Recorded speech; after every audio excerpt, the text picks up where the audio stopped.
Assalamualaikum warahmatullahi wabarakatuh. Saya Sylvia Kartisa, calon guru penggerak Angkatan 11 Kota Sungai Penuh, akan menampilkan video aksi nyata saya tentang penerapan budaya positif di SMP Negeri 11 Sungai Penuh. Selamat menyaksikan.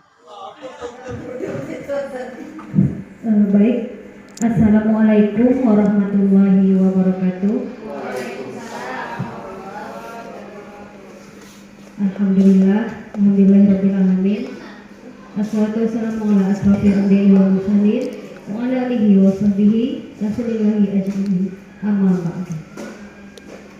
Yang terhormat Ibu Kepala Sekolah SMP 11 Sungai Penuh, yang kita banggakan Ibu Sylvia Kartisa SPD selaku calon guru penggerak Angkatan 11 Kota Sungai Penuh, dan yang kami hormati Bapak Ibu guru yang berkesempatan hadir pada kegiatan workshop kita hari ini.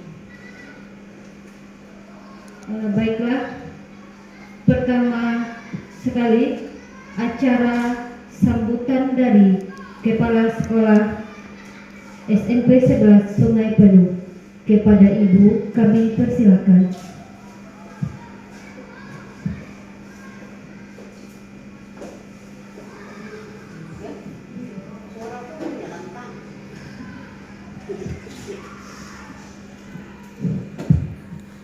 Assalamualaikum warahmatullahi wabarakatuh. Yang kami hormati, yang saya hormati Bapak Ibu Majelis Guru, dan seterusnya kepada guru CGP atau guru calon guru penggerak SMP Negeri 11 Kota Sungai Penuh, Ibu Sylvia Kartisa SPD. Pertama, mari kita mengucapkan puji syukur kepada Allah Subhanahu wa taala atas rahmat dan hidayahnya diberikan kepada kita sehingga kita dapat berkumpul di ruangan ini dalam rangka penyampaian diseminasi budaya positif CGP Angkatan ke-11 di SMP Negeri 11 Kota Sungai Penuh. Teriring dua salawat dan salam buat Nabi kita Muhammad SAW yang telah memberikan kita ke jalan yang diridhoinya. Adapun yang sini ingin saya sampaikan pada kita semua, terutama pengikutnya, agar dapat mengikuti dengan baik. Kemudian Ibu Sylvia Kartisa dengan menyampaikan diseminasi budaya positif untuk SMP Negeri 11 Kota Sungai Penuh. Nah, dengan adanya ini, semoga di SMP Negeri 11 Kota Sungai Penuh ini ada perubahan. Ya, apalagi calon guru penggerak di sini atau CGP sini ada 4 orang, dan yang sudah 1 orang yaitu Pak Riko. Jadi bisa sudah menjadi 5 orang. Nah, dengan adanya ini ada lagi calon-calon untuk berikutnya. Kalau bisa Ibu Maida, Pak Hendra, Ibu Elmi, juga yang lainnya, baik yang honor juga boleh ya, untuk mengikuti angkatan berikutnya. Jadi sekali lagi saya mohon pada yang CGP ini, mohon ada perubahan yang ada di sekolah kita sini ya, bicara penyampaian materinya terhadap siswa, juga terhadap lingkungan sekolah kita di sini ya. Semoga ini berjalan dengan lancar ya, mari kita ikuti dengan baik ya. Saya tutup sampai di sini ya. Assalamualaikum warahmatullahi wabarakatuh.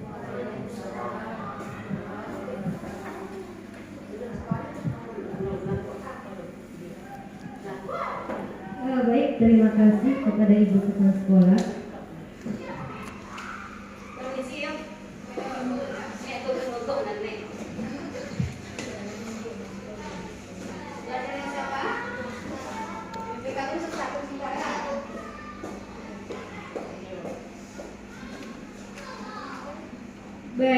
Selanjutnya, diseminasi penyampaian menyebarkan pemahaman dan penerapan budaya positif di SMP Negeri 11 Sungai Penuh yang akan disampaikan oleh Ibu Sylvia Kartisa SPD.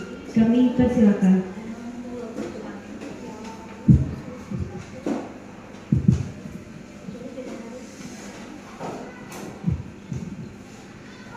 Assalamualaikum warahmatullahi wabarakatuh.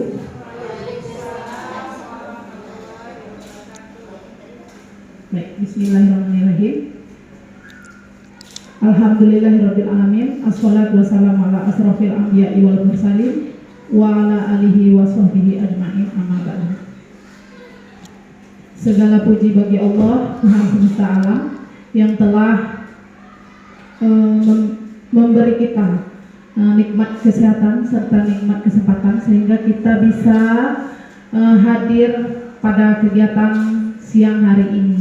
Kemudian sholawat dan salam tak lupa kita hadiahkan kepada baginda Nabi besar Muhammad SAW yang telah membawa kita dari zaman jahiliyah, yaitu zaman yang penuh dengan kebodohan, ke alam yang terang benderang seperti yang kita rasakan pada saat ini, yang penuh dengan ilmu pengetahuan. Ya. Yang terhormat Ibu Kepala Sekolah. Nah, tadi kebetulan Ibu Kepala Sekolah ada urusan, ya.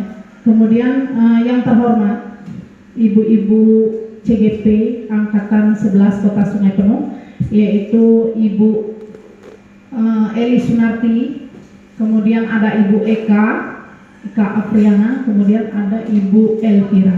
Selanjutnya Bapak-bapak, ibu-ibu, rekan guru SMP Negeri 11 yang telah berkesempatan hadir pada acara kita di siang hari ini.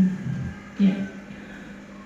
Pada kesempatan kali ini, sebelumnya mohon izin, ya, saya berdiri di sini bukan bermaksud untuk menggurui Bapak Ibu sekalian, karena sebenarnya saya ini hanyalah seorang pemula, ya.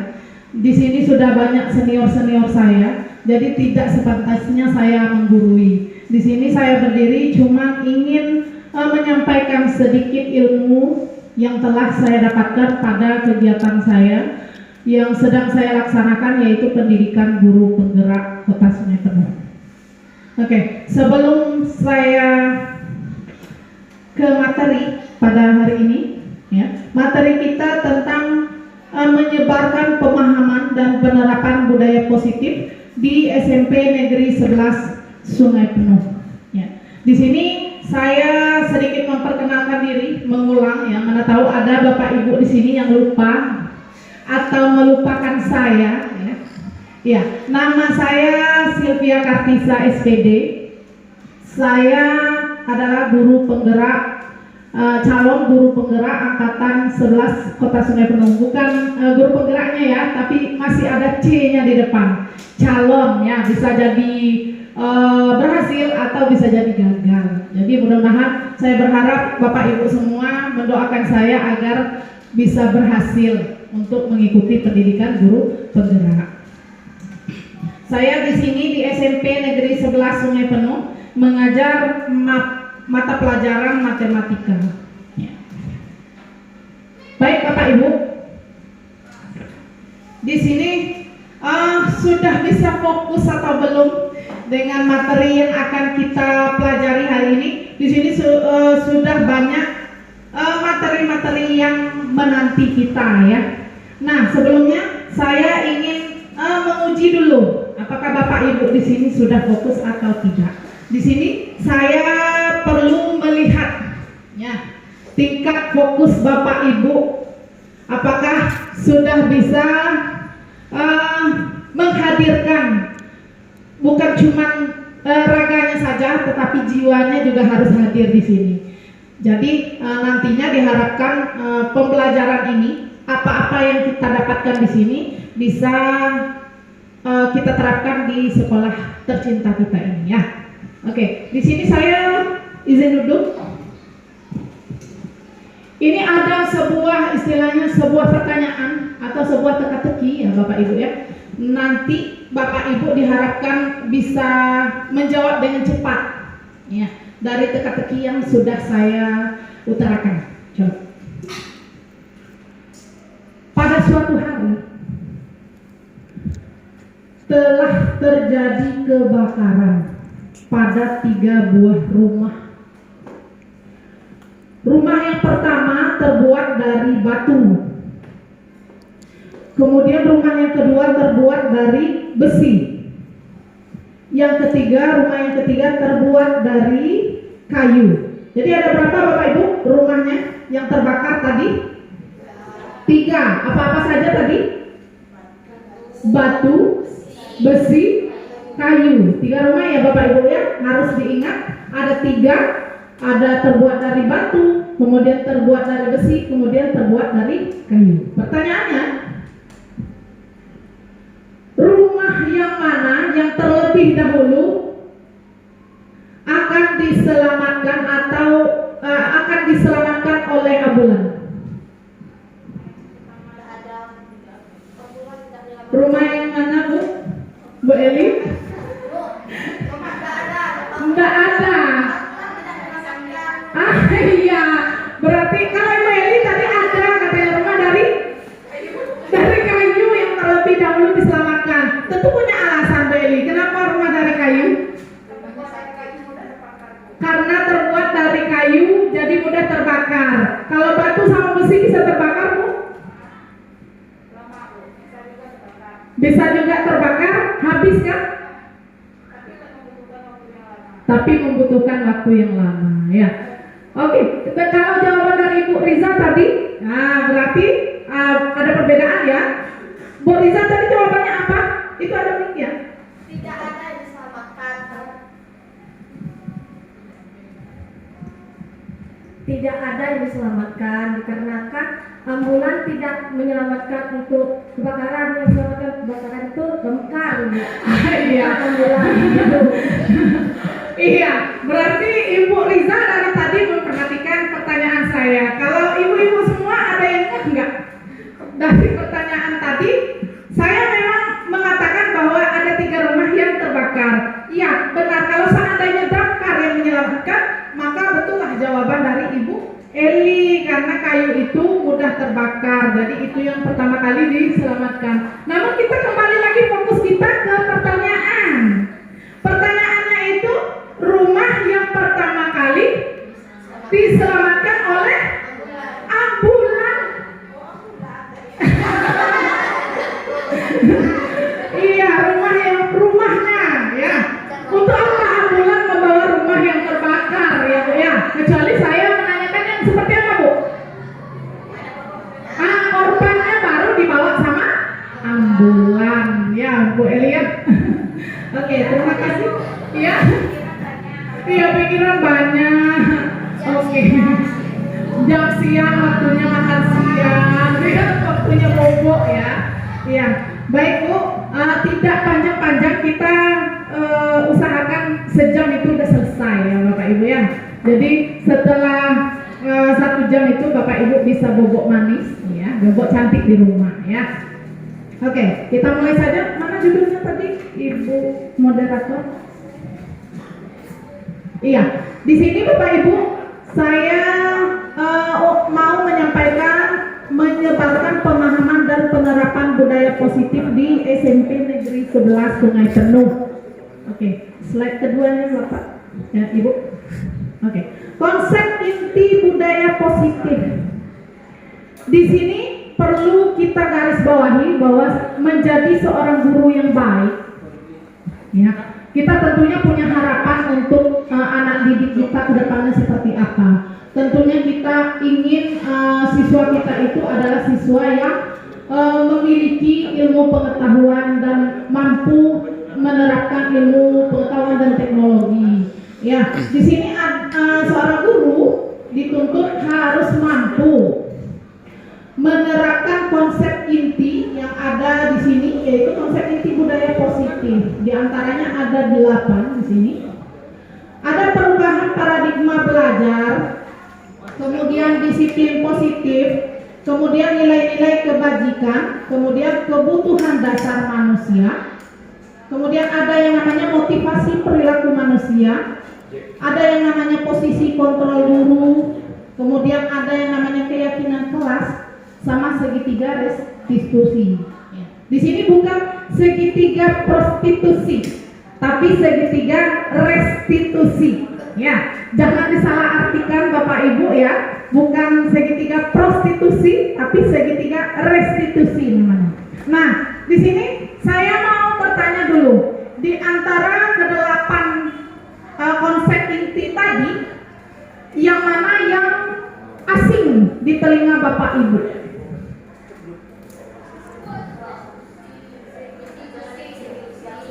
Segitiga restitusi sama posisi kontrol guru. Iya, selain itu ada? Tidak. Oke. Kita nanti akan menjelaskan satu persatu dari materi ini ya. Nanti akan sampai pada yang namanya posisi kontrol guru yang Bapak Ibu bilang asing tadi, kemudian akan sampai lagi ke segitiga restitusi, yaitu bab pembahasan yang terakhir ya Bapak Ibu ya. Jadi mohon bersabar dulu. Ya, untuk yang pertama yaitu perubahan paradigma belajar. Konsep tentang perubahan paradigma belajar. Ya, seperti yang sebagaimana yang kita tahu bahwa tujuan pendidikan menurut Ki Hajar Dewantara, ada yang kenal sama Ki Hajar Dewantara Bapak Ibu? Ada, sudah kenalan langsung?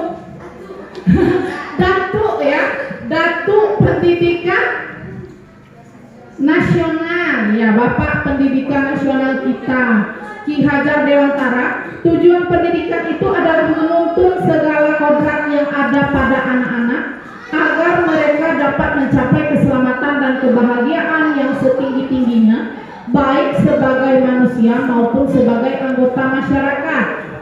Oleh sebab itu, pendidik itu hanya dapat menuntun tumbuh atau hidupnya kekuatan kodrat yang ada pada anak-anak agar dapat memperbaiki lakunya, bukan dasarnya hidup dan tumbuhnya kekuatan kodrat anak. Nah, di sini yang perlu kita garis bawahi, kita sebagai seorang guru itu hanya sekedar menuntun Bapak Ibu ya, tidak untuk menuntut. Ya, digaris bawahi, menuntun bukan untuk menuntut. Ya. Apa bedanya menuntut sama menuntut Bapak Ibu? Ada yang tahu beda menuntut sama menuntut? Kalau menuntut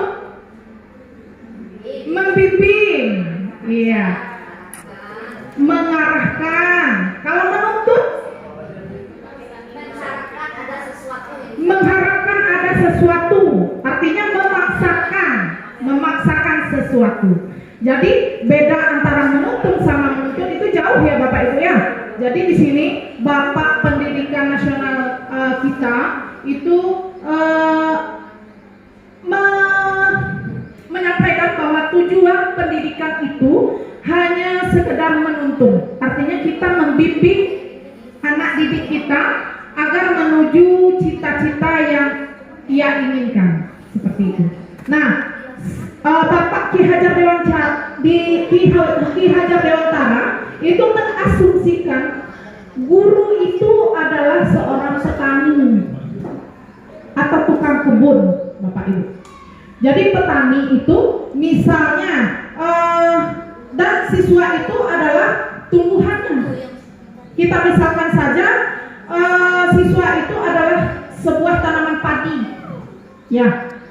Ada yang namanya tanaman padi, kemudian yang satunya adalah tanaman jagung. Tentunya cara hidup dari tanaman padi sama tanaman jagung itu tentunya berbeda ya Bapak Ibu ya. Iya. Nah, di sini seorang petani itu hanya bisa memberi pupuk seperti itu ya, untuk tumbuhnya tanaman yang akan kita tanam tadi. Jadi memberi pupuk, selain memberi pupuk apa lagi Bapak Ibu? Menyiramnya. Kalau seandainya kita perlakukan sama, misalnya ya, sama-sama padi sama jagung itu kita tanam di sawah misalnya, kira-kira bisa tumbuh sama enggak Bapak Ibu? Tidak, ya karena kebutuhannya berbeda-beda. Nah, di sini perlunya kita menuntun, artinya membimbing sesuai dengan yang diasumsikan tadi bahwa tanaman itu, siswa itu berbeda-beda. Jadi tugas kita sebagai seorang petani atau guru hanya menuntun tanaman tersebut agar bisa tumbuh dan berkembang sesuai dengan yang kita inginkan. Ya Bapak Ibu ya. Oke, selanjutnya di sini. Pembelajaran dengan paradigma baru itu merupakan pembelajaran yang dirancang berdasarkan prinsip pembelajaran berdiferensiasi. Ada yang tahu berdiferensiasi itu apa? Berdiferensiasi artinya apa? Artinya berkelanjutan, ya, berkelanjutan sehingga para peserta didik belajar sesuai kebutuhannya berdasarkan tahap perkembangan sesuai dengan teori psikologi modern untuk mewujudkan profil pelajar Pancasila. Tentunya kita tidak asing ya, Bapak Ibu, yang namanya profil pelajar Pancasila. Sekarang saya mau menanyakan kembali, ya, elemen dari profil pelajar Pancasila yang Bapak Ibu ketahui itu apa-apa saja? Beriman dan bertakwa kepada Tuhan Yang Maha Esa. Terus apalagi Bapak Ibu? Berbudi pekerti luhur. Apalagi? Mandiri, gotong royong, kreatif, kemudian bernalar, kritis, berkebinekaan global ya. Kita semua sudah tahu ya Bapak Ibu ya. Lanjut. Oke. Di sini saya ingin Bapak Ibu, saya minta perwakilannya untuk maju ke depan 2 orang saja. Ada ilustrasi yang harus Bapak Ibu lakukan di depan ya. Ada yang berkenan untuk membantu saya, 2 orang saja. 2 orang saja. Iya. Iya, minta bantu ilustrasikan, ya. Iya. Saling hadap-hadapan ya. Iya. Oh. Iya. Ini kita anggap sebagai si A ya Bu ya. Ini sebagai si B ya. Saya ingin Ibu memperhatikan ilustrasi berikut. Ilustrasinya seperti apa? Coba Ibu Weli lepaskan cincinnya dulu. Satu aja. Digenggam aja Bu. Digenggam kuat-kuat. Itu sesuatu yang berharga nggak menurut Ibu? Kalau seandainya hilang gimana?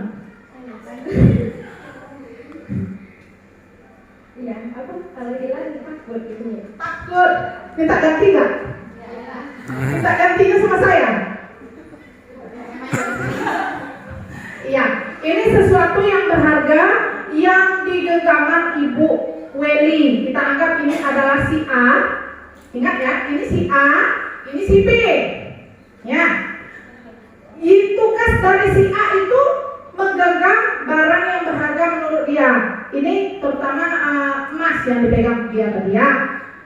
Tugas dari si B ini adalah menggoda, boleh, atau memaksa supaya Ibu Weli ini mau ngasih barang itu.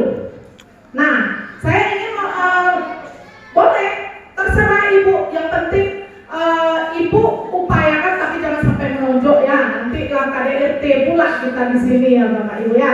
Saya ingin Ibu Eli itu, si B ini melakukan segala upaya agar si Ibu, si A ini membuka saja jadilah. Membuka saja genggaman tangannya jadilah. Ya, silakan dimulai Bapak, Ibu Weli sama Ibu Eli.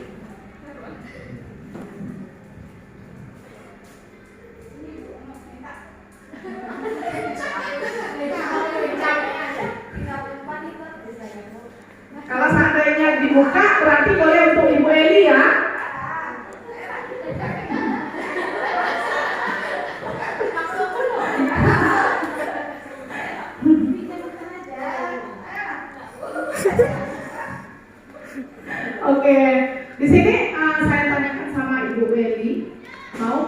kira-kira barangnya itu mau nggak buka tangannya?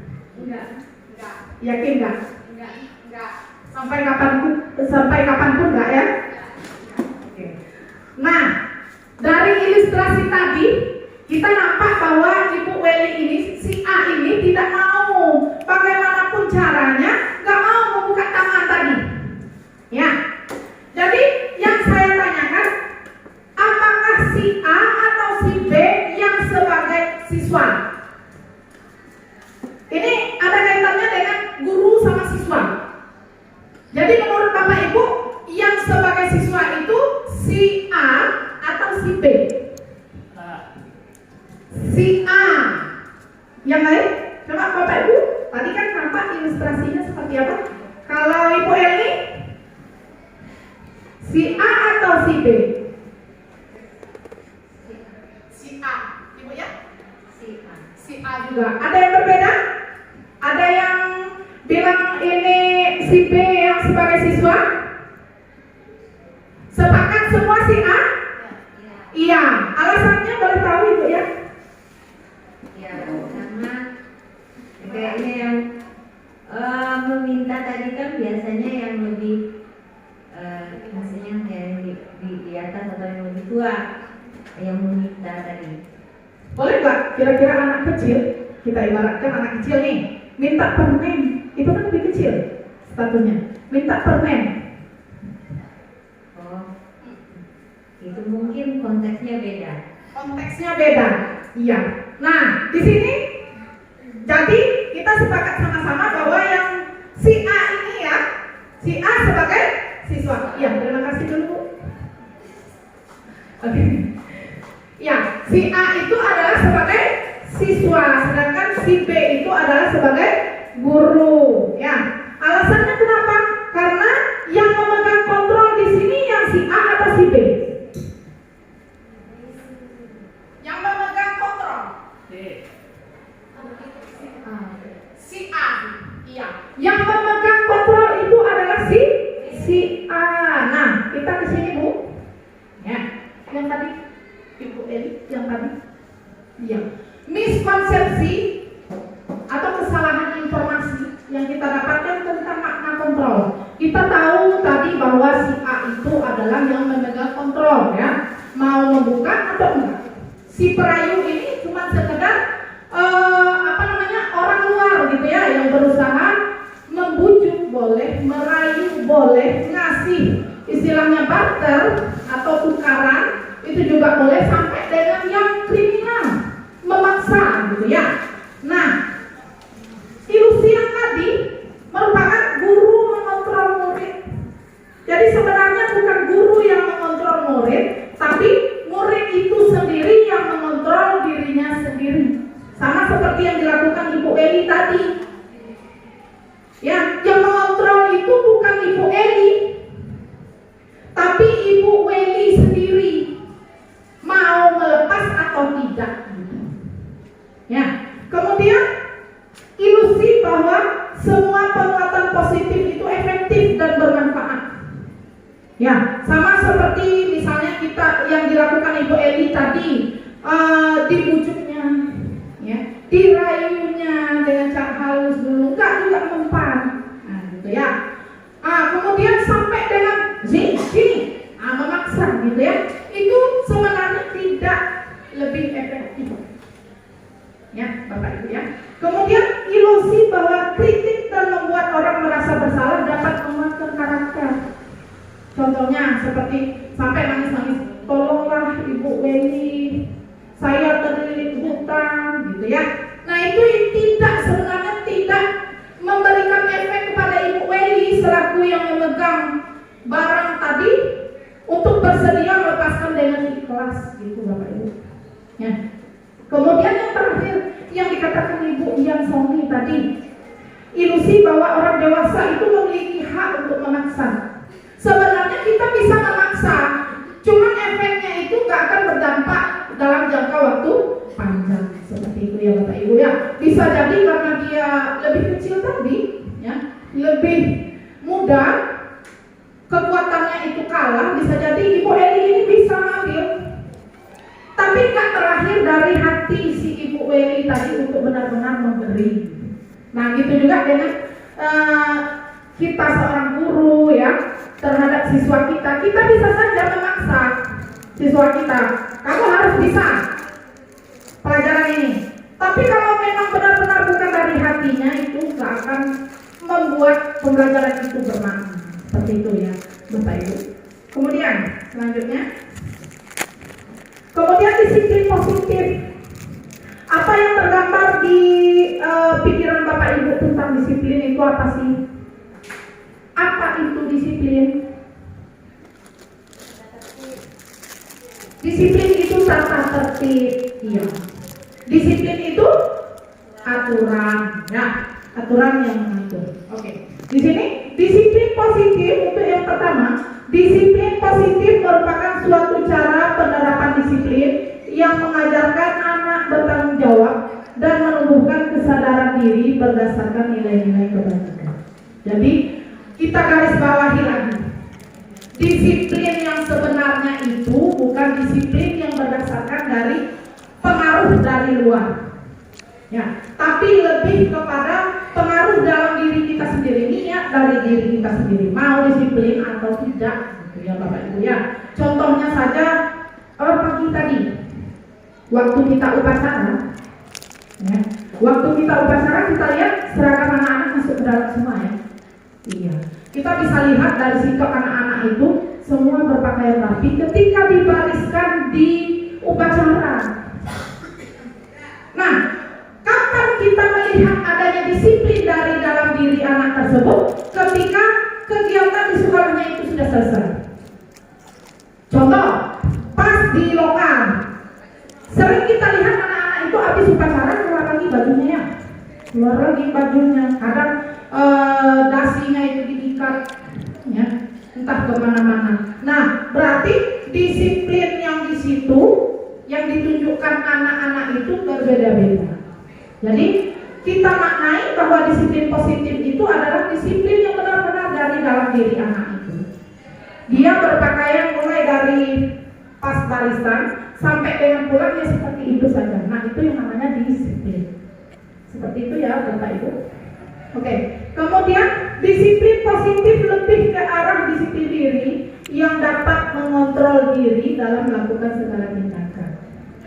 Ya, sama seperti tadi, seorang anak itu datang ke sekolah, ya, tidak berdasarkan paksaan atau takut akan gurunya nanti bawa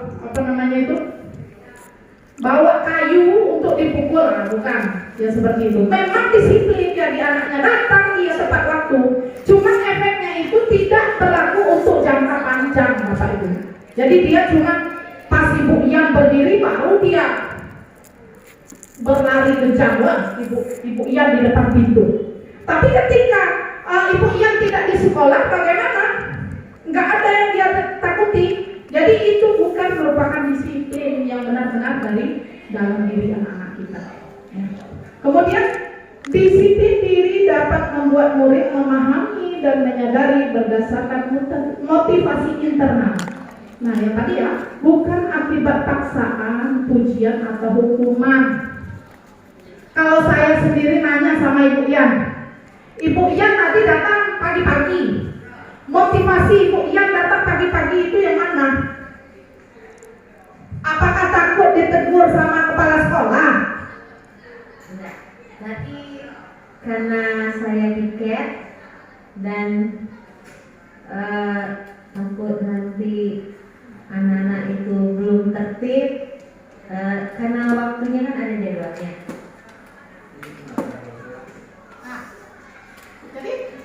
Jadi ya harus datang pagi-pagi biar anak segera bisa ditertibkan agar kegiatan upacara dilaksanakan sesuai dengan jadwalnya. Kalau Ibu Eli, tadi saya lihat juga datang pagi-pagi pas upacara, atau datang terlambat dari Ibu Eli ya? Ada ya upacara tadi. Motivasinya datang ke sekolah itu apa? Motivasi saya datang sekolah pagi-pagi itu memang dari diri saya sendiri untuk menjalankan tugas dan kewajiban saya sebagai seorang guru. Jadi tanggung jawabnya itu kepada Tuhan ya. Ibu Eli ini sadar akan dia kerjakan di sekolah. Kalau ibu iya? Tadi apakah akibat paksaan kan? Kira-kira?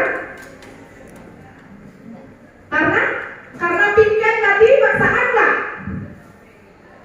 Bu Yan, kalau nggak piket kira-kira datang nggak? Datang. Karena lebih dari untuk mengatur. Ya karena saya juga merasa saya piket dan bertanggung jawab untuk pagi itu adalah menertibkan anak untuk kegiatan upacara bendera dilaksanakan sesuai jadwalnya semestinya. Karena kan pernah sebelumnya juga ya kadang ya saya juga manusia kadang agak terlambat, jadi waktunya agak molor sedikit dari jadwal upacara bendera sebelumnya. Seperti itu, Bu. Iya, jadi saya rasa ibu yang itu juga merupakan motivasi internal yang berasal dari dalam diri ibu yang itu sendiri, terlepas dari piket atau tidaknya ya Bapak Ibu ya. Nah, pernah kita lihat seorang guru itu datang ke sekolah itu cuma untuk mengejar jangan sampai ditegur sama kepala sekolah, jangan sampai dikena hukuman sama kepala sekolah, keluar lagi SP.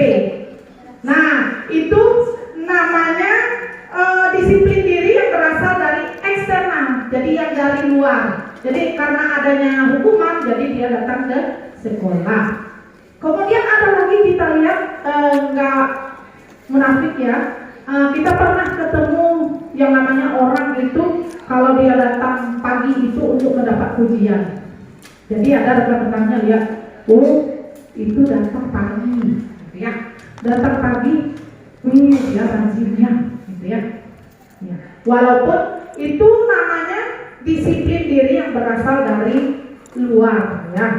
Jadi dari dalam diri, yaitu adanya tanggung jawab kita sendiri untuk melakukan hal itu secara sadar. Ya, selanjutnya nilai-nilai kebajikan. Apa yang Bapak Ibu tahu tentang nilai kebajikan? Contoh dari nilai kebajikan itu yang seperti apa? Ibu Elmi, coba. Contoh nilai kebajikan itu yang kayak mana? Kalau dari siswa itu yang kayak mana? Nilai kebajikan itu yang baik-baik. Yang baik-baik. Contohnya? Jadi norma-norma yang berlaku di sekolah, aturan-aturan yang baik untuk perkembangan siswa menuju kebaikan, perkembangan lebih baik. Iya. Contoh pastinya. Contoh sikap siswanya. Sikap siswanya, misalnya yang sebelumnya malas atau malas menjaga dirinya, harus guru yang memotivasi, ayo pakai baju ini, pasang nasi atau sebagainya. Lama-lama mungkin dia bisa membeli dengan sendirinya, dia bisa berubah menjadi lebih baik. Iya. Nah itu salah satunya ya. Jadi disiplin dalam berpakaian, ya Bapak Ibu ya. Disiplin tadi masih mengenai disiplin. Jadi di sini nilai-nilai kebajikan yang sebenarnya itu sudah tertuang di dalam profil pelajar Pancasila.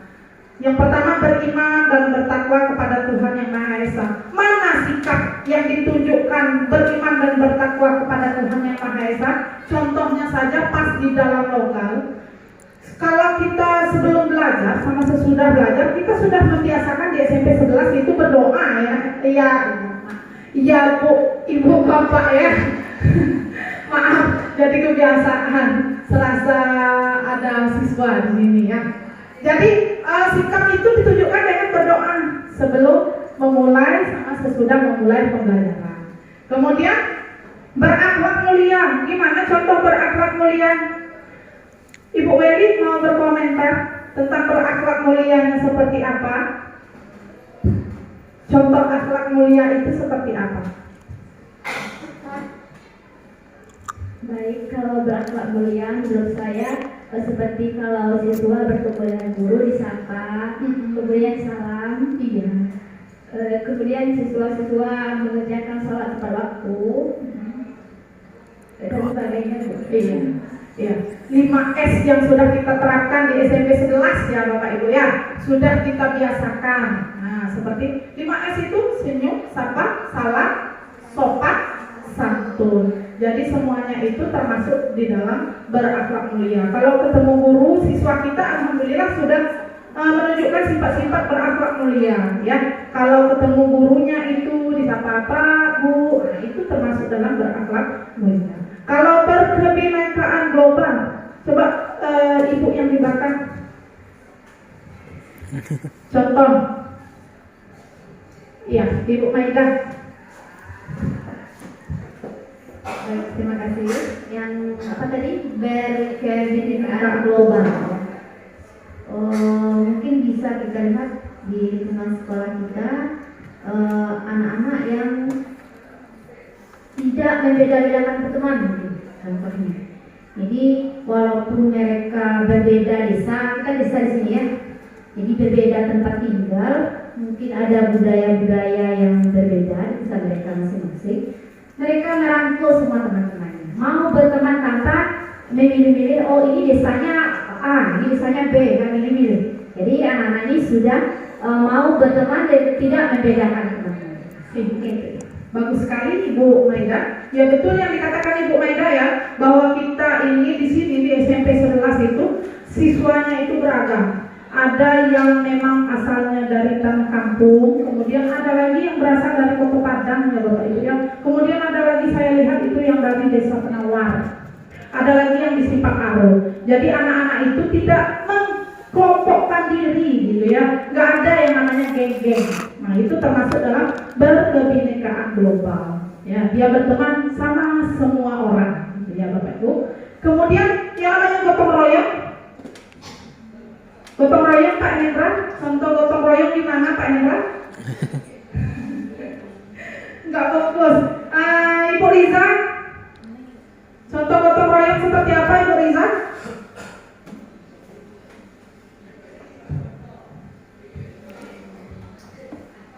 Ya, contoh royal sekolah kita saya sudah diterapkan. Ketika pelajaran kelima, biasanya kan sebelum kita mulai perjalanan memungut sampah di sekitar halaman sekolah atau ada kegiatan yang lainnya yang mengharuskan anak membawa alat-alat untuk gotong royong itu sudah diterapkan lah seperti itu. Iya, ya betul ya Bapak Ibu ya. Telah ditunjukkan sama anak-anak kita. Jadi sebenarnya anak-anak kita itu sudah menunjukkan nilai-nilai kebajikan yang di sini nggak perlu kita uraikan sampai terakhir. Ada yang namanya gotong royong, ada yang namanya mandiri, kreatif, sama bernalar kritis ya Bapak Ibu ya. Oke, slide selanjutnya. Oke, ini sikap-sikap ya, sikap-sikap murid yang sering kita jumpai pada siswa kita. Ada yang namanya toleransi, rasa hormat, terus suara hati, ada kontrol diri, kemudian percaya diri, terus ada keberanian. Nah, itu merupakan sikap-sikap yang ada, sikap-sikap positif ya anak-anak didik kita yang ada di SMP 11. Ya di situ ada bekerja sama. Contohnya dalam piket kelas itu mereka sama-sama, nggak nunjuk-nunjuk oh itu yang piket, ini yang piket, enggak. Ya. Oke, selanjutnya. Kebutuhan dasar manusia. Ini udah masuk materi yang berapa? Ada Bapak Ibu yang dari tadi udah masuk materi yang keberapa? Kita punya 8 tadi ya. Yang 8 yang sudah dibahas apa saja? Yang pertama tadi apa saja? Paradigma, terus disiplin positif, terus apa lagi? Nilai-nilai kebajikan. Yang ini berarti ya kan? Yang keempat, kebutuhan dasar manusia. Nah, kebutuhan dasar manusia itu ada 5 Bapak Ibu. Yang pertama bertahan hidup, yang kedua kasih sayang dan rasa diterima, yang ketiga penguasaan, yang keempat kebebasan, yang kelima kesenangan. Ya.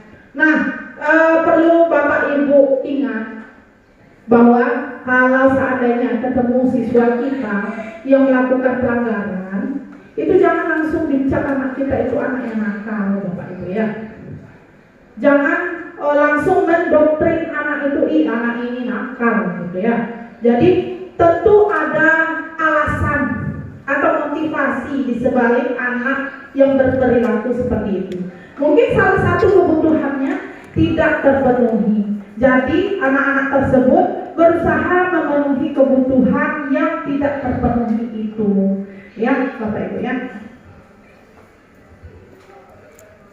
Nah, nih, kebutuhan dasar manusia ketika seorang murid melakukan suatu perbuatan yang bertentangan dengan nilai-nilai kebajikan atau melanggar peraturan.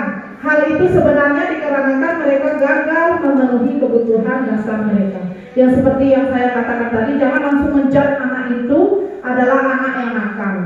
Ya, tidak semua anak-anak itu sebenarnya bukan anak yang nakal, tapi lebih kepada kebutuhan yang tidak terpenuhi. Ya, coba Bapak Ibu lihat studi kasus saya sendiri. Nah, kebetulan saya wali kelasnya si Raihan kelas 9B. Kalau dihadapkan kasus yang seperti ini, Ibu Sylvia, ya saya sendiri, guru wali kelas di kelas 9B, sedang bingung menghadapi ulah salah satu murid di kelasnya, yaitu Raihan. Ya, ada siswa kita yang namanya Raihan ya, yang di kelas 9B. Beberapa anak telah mengeluhkan Raihan yang seringkali meminta bekal makan siang mereka dengan paksa. Jadi anak ada kawan-kawan si Raihan dari kelas 9B ini, bukan sekedar dari kelas 9B Bapak Ibu, ada yang dari kelas lain, itu mengadu kepada saya bahwa Raihan ini seringkali ngambil makanan kawan-kawannya itu. Ya. Terus jika Anda menghadapi situasi seperti Ibu Sylvia, apa yang akan Anda lakukan? Apakah di sini saya harus menjudge si Raihan itu anak yang nakal? Tidak, dari kasus ini belum jelas ya, Raihan itu nakal apa sebenarnya apa gitu ya Bapak Ibu ya. Kemudian, menurut Anda apa kira-kira alasan Raihan melakukan itu? Ya Ibu Riza, apa alasannya kira-kira? Kenapa Raihan mengambil makanan kawan-kawannya tadi? Lapar. Bisa jadi ya, bisa jadi nanti seharusnya kita dengarkan dulu alasan anak itu ya. Bisa jadi lapar. Kalau Ibu ya?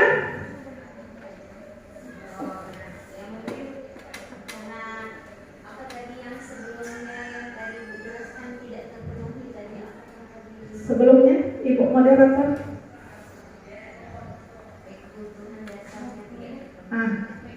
Yang mana? Ini. Pilih salah satu. Mungkin saja yang pertama dulu, mungkin sama seperti Riza. Iya. Lapar, bisa jadi ya, anak tersebut lapar ya. Kemudian selain itu, kalau Ibu Weli masih sama lapar juga? Tidak membawa bekal, tidak dikasih bekal.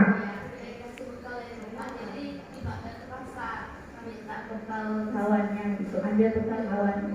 Ambil bekal kawannya. Kalau Ibu Maida? Ibu Maida kira-kira apa motivasi atau alasan si Raihan mengambil makanan kawannya itu? Curi perhatian. MPO ya kata kita ya. Iya. Oke. Kita lihat pembahasannya. Tadi yang dibilang sama Ibu Riza sama Ibu Ian itu karena ia lapar. Ya, Bapak Ibu.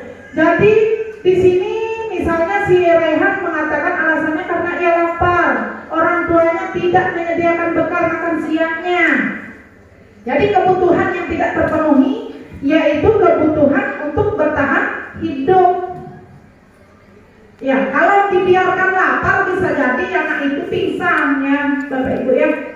Yang seperti itu. Kemudian yang kedua, bisa jadi alasannya karena dia merasa senang, yang dibilang Ibu Eli tadi. Ya, merasa senang temannya jadi memperhatikan dia. Ketika temannya melaporkan tindakannya itu pada gurunya dan gurunya memberitahu orang tuanya, ya, sehingga orang tuanya jadi memperhatikan dia. Jadi mungkin ada anak yang memang di rumahnya itu kurang kasih sayang.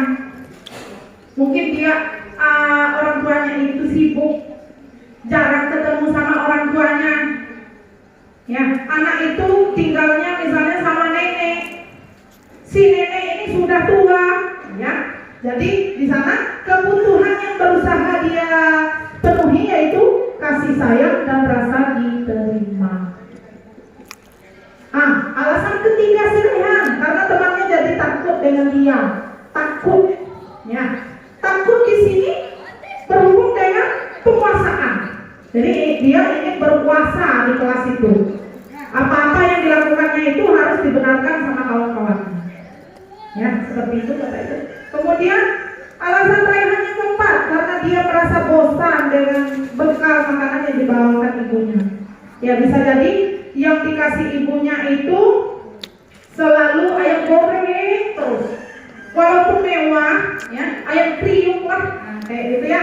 Tapi kalau seandainya setiap hari kita sendiri merasa bosan, nggak Bapak Ibu? Bosan ya? Berapa lagi materi kita? 4 ya? Tadi sudah yang keempat ya. Selanjutnya motivasi perilaku manusia. Nah, apa yang memotivasi dari perilaku siswa kita? Tentu ada motivasi di balik semua perbuatan yang dia lakukan atau di balik semua pelanggaran yang dia lakukan. Nah, di antaranya yang pertama untuk menghindari ketidaknyamanan atau hukuman. Jadi kita bisa lihat sama anak-anak kita yang motivasi mana, ya, yang melatar belakangi perilaku mereka tadi. Ya, bisa jadi untuk menghindari ketidaknyamanan atau sebuah hukuman. Kemudian yang kedua untuk mendapat imbalan atau penghargaan dari orang lain. Nah, di sini sangat penting Bapak Ibu. Ada anak itu, saya pernah menemui seorang guru yang ngajar itu, karena anaknya itu istilahnya nggak bisa fokus waktu belajar. Guru itu ngasih sesuatu, walaupun sekedar coklat, ya, permen gitu, ngasih permen. Jadi guru itu ngasih gini, siapa yang bisa jawab pertanyaan ibu kasih permen. Memang pemberian imbalan ini, permen itu efektif. Tapi coba Bapak Ibu pikirkan, kalau seandainya Bapak Ibu tidak mengajar, misalnya pada hari itu sakit, kemudian digantikan oleh guru lain yang notabene nggak tahu bahwa ada sejenis imbalan yang seperti itu, otomatis anak-anak itu nggak mau lagi melakukan hal yang sama, gitu. Mereka akan kembali ke perilaku awal mereka, ya, Bapak Ibu ya. Kemudian yang motivasi yang ketiga yaitu untuk menjadi orang yang mereka inginkan dan menghargai diri sendiri. Jadi motivasi ini yang saya bilang tadi yang berasal dari dalam diri anak itu. Mereka memang benar-benar ingin belajar. Ya, pernah kita jumpai ya Bapak Ibu, ada anak-anak itu yang sangat suka dengan pelajaran, contohnya pelajaran bahasa Inggris, kan gitu. Jadi setiap ibunya masuk itu dia semangat gitu. Jadi nggak ada motivasi yang dari luar yang dikatakan dua tadi, hukuman maupun ngasih imbalan atau penghargaan. Memang lahir dari dirinya. Dia memang menyukai pelajaran bahasa Inggris. Nah, seperti itu ya Bu. Oke, lanjut. Kemudian ini yang jadi pertanyaan Bapak Ibu tadi, posisi kontrol guru. Ya, tadi ya, posisi kontrol guru itu ada 5 lagi. Ada yang guru sebagai penghukum. Apa-apa itu dikasih hukuman. Contohnya saja ada anak yang dalam bahasa Inggris, misalnya belajar bahasa Inggris nih sama Ibu Dian. Terus anak itu datang terlambat 15 menit. Ya, 15 menit baru masuk ke lokal. Otomatis ada pelajaran yang dia tertinggal ya. Iya, dikit-dikit Ibu Dian ini marah. Kamu ini gini terus. Ibu kasih hukuman, pakai rotan lagi. Nah, dipukul. Nah, itu guru sebagai penghukum. Apa-apa itu tetap ke hukuman. Ngasih anak-anak itu hukuman. Kemudian guru sebagai pembuat merasa bersalah. Jadi di sini guru yang sebagai pembuat merasa bersalah itu sikapnya itu lemah lembut, biasanya bersikap sedih gitu. Kamu tolonglah bantu ibu, gitu ya. Nanti ibu kena marah, kesek. Nah, itu merupakan guru sebagai pembuat merasa bersalah. Jadi anak-anak itu merasa kasihan gitu sama kita. Ya. Kemudian guru sebagai teman. Ada ajaknya pula ngobrol anak-anak itu. Kamu datang terlambat ya? Enggak apa-apa lah. terlambat, nah gitu. Jadi memposisikan diri sebagai teman. Kemudian ada guru sebagai pemantau. Kalau yang namanya pemantau ini, misalnya seperti tadi, anak-anak datang terlambat, 15 menit ketinggalan pelajaran. Jadi guru sebagai pemantau di sini itu kasih konsekuensi. Konsekuensi itu yang sudah disepakati antara guru sama siswa, ya. Contohnya saja konsekuensinya kalau seandainya dia terlambat, dia harus mengerjakan ketertinggalannya itu pas jam istirahat. Ya, pernah kita temui ya, pas jam istirahat harus menyelesaikan materi yang tertinggal tadi. Jadi tugas guru di sini makin banyak. Pas jam istirahat kita harus mantau benar nggak anak itu melakukan mencatat yang ketertinggalan itu. Kan nambah tugas ya, Bapak Ibu ya. Memang bagus tapi ada tugas tambahannya. Kemudian yang terakhir guru sebagai manajer. Di sini guru hanya membimbing anak tersebut bagaimana anak tersebut mengetahui kesalahannya di mana, terus dia bisa mempertanggungjawabkan, kemudian mencari solusi dari permasalahan yang dia hadapi. Nah, di antara kelima posisi kontrol tersebut yang sebaiknya dilakukan oleh guru adalah posisi kontrol sebagai manajer. Jadi terlahirlah motivasi ataupun hal yang memang berasal dari diri anak tersebut, menyadari kesalahannya, gitu ya. Oke. Sebagai manajer, guru dapat berbuat sesuatu bersama murid, mempersilahkan murid bertanggung jawab, mendukung murid agar dapat menemukan solusi. Selain itu, posisi manajer mengacu pada restitusi. Nah, ini yang Bapak Ibu tanyakan tadi tentang restitusi yang dapat menjadikan murid itu sebagai manajer. Jadi murid itu yang memanajer, mengontrol dirinya sendiri. Nah, keyakinan sekolah atau kelas, ya Bapak Ibu. Mungkin di sini kita belum mengenal betul yang namanya keyakinan sekolah atau kelas. Nah, yang perlu saya kasih tahu bahwa keyakinan sekolah itu dibuat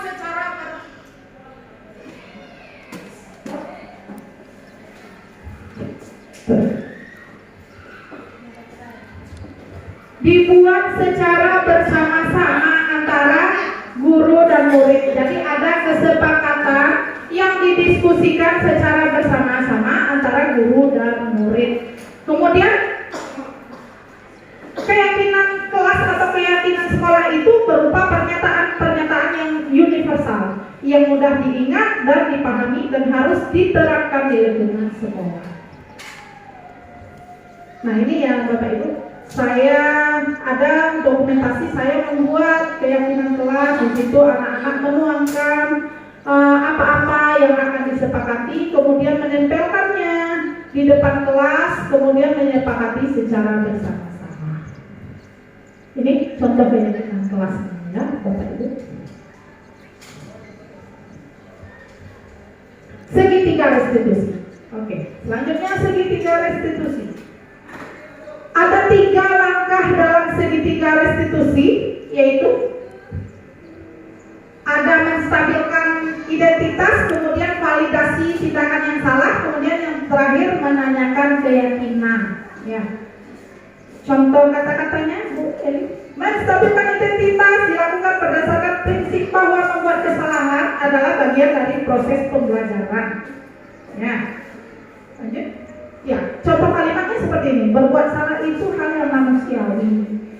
Tidak ada manusia yang sempurna, ya, yang seperti itu. Jadi menguatkan anak-anak itu bahwa untuk suatu perilaku itu membiasakan anak-anak tersebut berkata jujur, alasan mereka, membuat anak itu nyaman dulu bercerita sama kita, ya Bapak Ibu. Kemudian lanjut, validasi tindakan yang salah. Contoh kata-katanya, ya, kamu pasti punya alasan mengapa melakukannya. Setelah kita membuat anak tersebut nyaman, baru kita tanya alasannya, biar anak itu mau berkata jujur tadi. Kalau seandainya kita kita langsung menghukum, berarti anak tersebut takut untuk berkata jujur. Ya, otomatis anak tersebut tidak mengakui apa yang kesalahan yang dia perbuat, dia lebih mementingkan membela diri supaya nggak kena hukuman. Ada lagi contoh dari menanyakan keyakinan. Iya, apa nilai yang kita percaya di sekolah? Jadi sebelum kita menanyakan keyakinan, ada yang namanya kesepakatan kelas tadi. Jadi sudah kita sepakati dulu, baru bisa kita menanyakan apa nilai yang kita percaya, apa yang telah kita sepakati. Seperti itu ya Bapak Ibu ya. Oke, ini video dari penyelesaian masalah dengan segitiga restitusi. Oke, terima kasih. Oke, Bapak Ibu, dari yang telah saya paparkan tadi, kira-kira ada yang ingin bertanya, Bapak Ibu? Ya, silakan Ibu Weli, ada mic-nya di situ.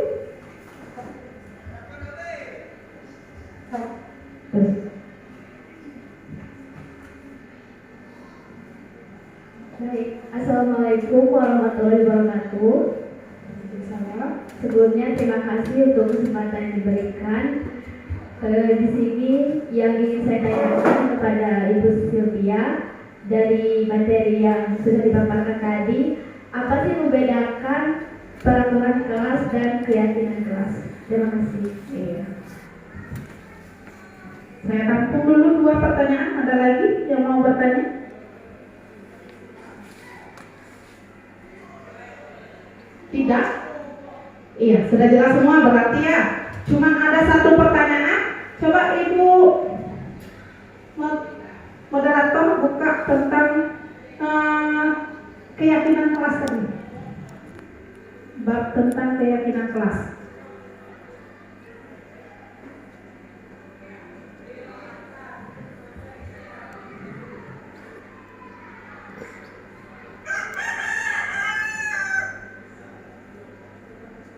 Pertanyaan yang bagus ya Ibu Weli. Iya.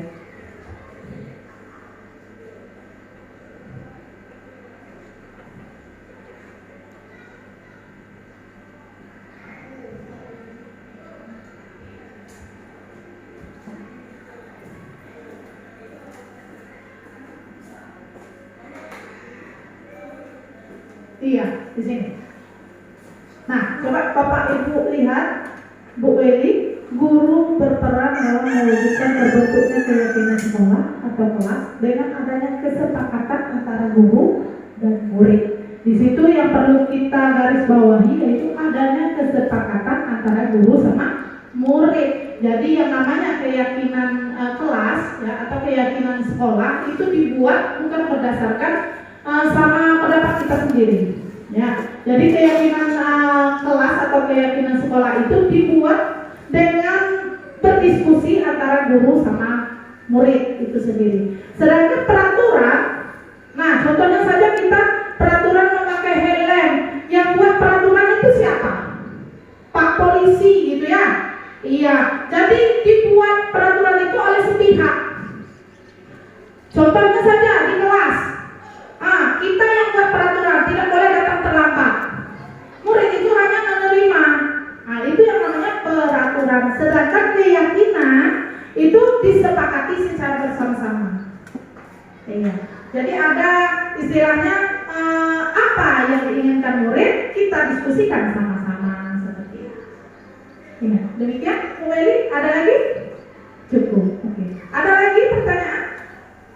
Cukup untuk hari ini? Cukup. Oke. Terima kasih sebelumnya telah memberikan kesempatan kepada saya. Semoga apa-apa yang sudah saya paparkan ini bisa menjadi pelajaran untuk kita semua ya. Apa-apa yang sekiranya yang benar itu datangnya dari Allah Subhanahu wa taala. Sedangkan kalau ada terdapat kesalahan, saya meminta maaf terlebih dahulu karena sifatnya itu memang berasal dari diri saya sendiri. Saya yang melakukan kesalahan, ya Bapak Ibu ya. Kemudian saya tutup dengan wabillahi taufiq wal hidayah. Wassalamualaikum warahmatullahi wabarakatuh.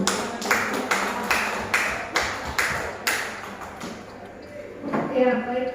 Terima kasih kepada Bu Sylvia Kartisa SPD Mari kita berikan aplaus untuk Ibu Sylvia Kartisa. Ya, dari pemaparan tadi dapat kita simpulkan bahwa pentingnya menanamkan budaya positif, terutama di sekolah kita SMP 11 Penuh, dan memposisikan diri kita sebagai guru, memposisikan diri sebagai manajer. Ya baik, kita tutup kegiatan kita pada hari ini. Terima kasih. Wassalamualaikum warahmatullahi wabarakatuh. Demikianlah pemaparan video aksi nyata saya tentang budaya positif di SMP Negeri 11 Sungai Penuh. Semoga dapat menginspirasi dan dapat bermanfaat. Salam Guru Penggerak.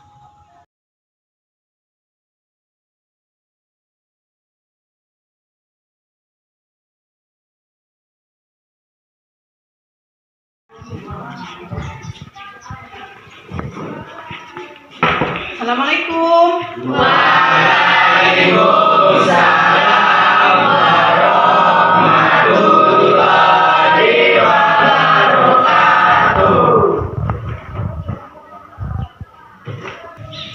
Karena ini pertama kalinya Ibu masuk setelah kita naik ke kelas 9, ya. Kebetulan Ibu dipercaya lagi menjadi wali kelas. Nah, sebelum kita memulai pembelajaran kita, ada baiknya kalau minggu kemarin kita sudah menentukan siapa ketua kelasnya, kan? Iya, sudah ada ketua kelasnya? Sudah siapa? Gian, kan? Sudah terpilih kemarin si Gian. Mana Gian? Ada hadir? Iya. Gian sudah jadi ketua kelas. Wakilnya siapa yang terpilih kemarin? Siapa kemarin? Si Doni. Ya, si Doni. Ada hadir Doni? Iya, Doni. Oke. Sekretaris kemarin siapa? Nabila. Sekretaris duanya? Cahaya. Terus bendahara kita siapa? Mana Elni? Iya. Nah, kita juga sudah membuat struktur organisasi kelas kita, kan? Tadi ketua kelas. Mana? Dia sudah dibikin belum? Sudah direkod belum? Sudah. Mana dia, nak? Struktur organisasinya mana? Itu ya? Iya. Terus kita juga sudah minggu kemarin sudah menentukan jadwal piket. Hari ini ada piket? Ada. Siapa yang piket? Coba angkat tangan yang piket. Yang piket siapa? Iya, si Afsal. Yang perempuannya siapa? Iya, Nabila. Ada piket tadi? Ada. Bunga ada di Syirah? Ada. Oke, struktur piketnya ini tuh. Iya, jadwal piketnya sudah. Oke. Nah, pada hari ini kita akan membuat keyakinan kelas namanya, ya. Nah, paham ya? Nah, di sini Ibu sudah membawa sticky note, ya. Sticky note ini nanti kamu tuliskan apa impian-impian kamu ataupun apa yang kamu yakini yang tidak boleh kita kerjakan di kelas. Nanti setelah kamu menuliskan, kita sama-sama menempelkan di kertas yang sudah tertempel di depan ini. Bisa dipahami, nak? Bisa. Oke, sudah bisa dibagikan ya? Bisa.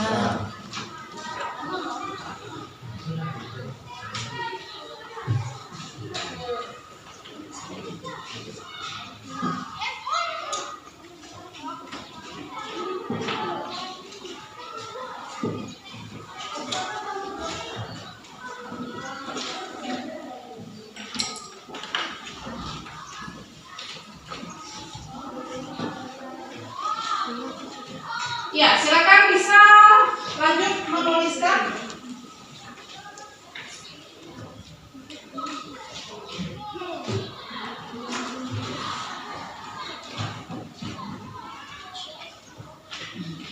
Udah dapat semua ya? Iya, silakan kamu tuliskan di kertas yang sudah Ibu bagikan. Siapa?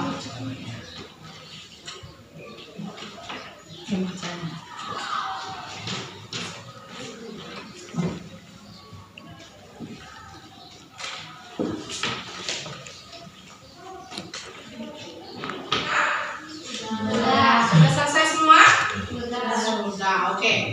Mari kita sama-sama menempelkan kertas yang sudah kamu tuliskan itu, yang berisi dengan keyakinan atau impian kamu terhadap kelas yang akan kita tempati, ya.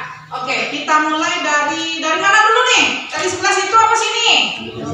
Situ. Oke, silakan mulai dari Zano. Tempelkan. Nanti lanjut Akila ya. Oke, lanjut lagi. Akila, Cahaya, Sherly.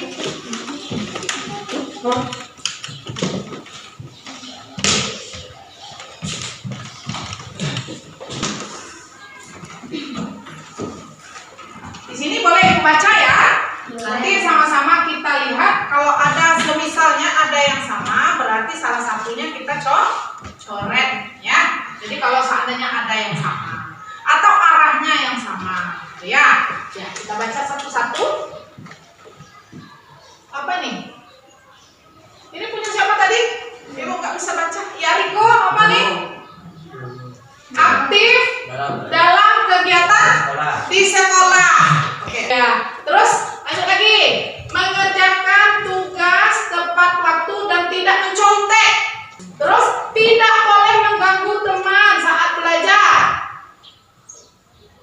Di sini kita sudah punya impian-impian kita, sudah punya kata-kata peraturan di kelas kita. Sekarang dari yang telah kamu tulis ini, kita rumuskan menjadi keyakinan kelas. Apa yang bisa kita yakini, apa yang bisa kita terapkan ya untuk kenyamanan kita di dalam lokal ini. Oke, untuk yang pertama, aktif dalam kegiatan di sekolah. Jadi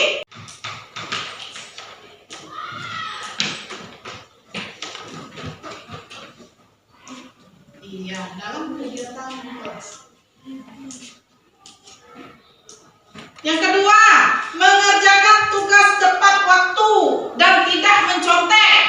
Gimana cara kita bikinnya? Tidak menconteknya itu loh. Gimana cara nulisnya? Ya, silakan duduk, Akila. Mengerjakan tugas tepat waktu. Disiplin. Kalau disiplin sudah kita tulis di sini ya. Iya. Kalau tidak mencontek itu termasuk apa? Si Seri? Menghargai. Silakan ditulis di depan. Saling menghargai. Apa lagi selain saling menghargai? Bertanggung jawab. Iya. Apa Bibi? Bertanggung jawab. Bertanggung jawab. Saling menghargai dan bertanggung jawab. Oke, bisa dipahami anak-anak semuanya? Bisa. Baik. Di sini kita sudah membuat keyakinan kelas. Semoga dapat kita yakini secara bersama-sama dan dapat kita terapkan dalam kehidupan kita di dalam kelas kita. Sepakat ya? Oke, terima kasih. Ini kalian sudah menuliskan keyakinan kelas ya. Kata-kata yang sudah kamu tuliskan tadi sudah kita tempel dan sudah kita sepakati bersama. Nah, Ibu berharap untuk keyakinan kelas yang telah kita buat ini bisa kamu pahami dan bisa kamu terapkan di kehidupan kamu sehari-hari. Ya, terutama pas kita belajar di kelas, terutama pada pelajaran matematika. Baik, di sini karena jam pelajaran kita sudah habis, ya, Ibu minta kepada ketua kelas untuk memimpin doa. Silakan ketua kelas. Sesudah belajar, marilah kita berdoa. Berdoa dimulai. Bismillahirrahmanirrahim. Alhamdulillahirabbil alamin. Ar-Rahmanir-Rahim. Maliki yaumiddin. Iyyaka na'budu wa iyyaka nasta'in. Ihdinas siratal mustaqim. Siratal